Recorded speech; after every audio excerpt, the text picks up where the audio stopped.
खड्डेमय रस्त्यांसाठी कोल्हापूरमध्ये अनोखं आंदोलन पाहायला मिळालं। कोल्हापुरातल्या रस्त्यांवरती थेट ऑफ रोडिंगच्या दुचाकी उतरल्याचं चित्र आपल्याला बघायला मिळतंय। रोड शोच्या माध्यमातून अनोखं आंदोलन कोल्हापूरकरांनी केलेलं आहे। ताराबाई पार्क परिसरामधल्या खराब रस्त्यांवरती एक ट्रॅक बनवण्यात आलेला आहे।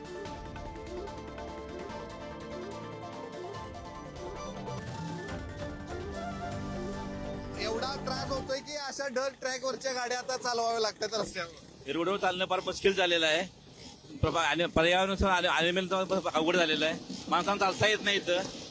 रोड मंडळाने सहकार्य केलं पाहिजे, सगळ्या मंडळांनी सहकार्य केलं पाहिजे आणि फार आवश्यकता आहे।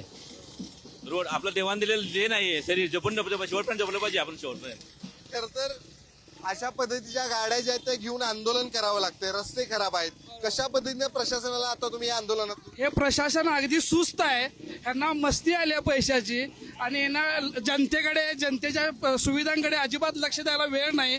माझी अशी मागणी आहे की कोल्हापूर जिल्ह्याचा दर्जा कमी करून मोठं खेडेगाव म्हणून जाहीर करावं शासनानं। खराब रस्त्यांवरती खर तर अशा पद्धतीच्या गाड्या ज्या ते फिरवण्याची वेळ तुमच्यावरती आली।